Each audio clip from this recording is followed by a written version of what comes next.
జన్మరాశి లేదా నామరాశిని బట్టి ప్రత్యేకమైన దానాలు ఇచ్చుకుంటే సంవత్సరం మొత్తం ఆర్థిక, ఆరోగ్య, కుటుంబ సమస్యలన్నీ తొలగిపోతాయి. కాబట్టి ద్వాదశ రాశులలో మొట్టమొదటి రాశి మేషరాశి. మేషరాశి వాళ్ళు సంక్రాంతి రోజు కంచు పాత్ర దానం ఇవ్వండి. సమస్త శుభాలు చేకూరతాయి. వృషభ రాశి వాళ్ళు ఆవు పెరుగు సంక్రాంతి రోజు దానం ఇవ్వాలి. మిథున రాశి వాళ్ళు నల్ల నువ్వులు సంక్రాంతి రోజు దానం ఇస్తే సమస్త దోషాలు తొలగిపోతాయి. కర్కాటక రాశిలో జన్మించిన వాళ్ళు ఆవు పెరుగు సంక్రాంతి రోజు దానం ఇవ్వాలి.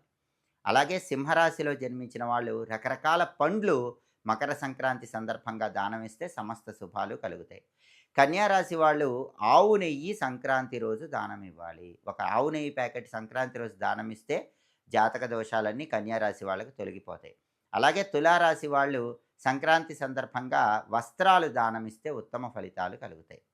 సమస్త శుభాలు చేకూరతాయి. వృశ్చిక రాశి వాళ్ళు కొత్త ధాన్యాన్ని సంక్రాంతి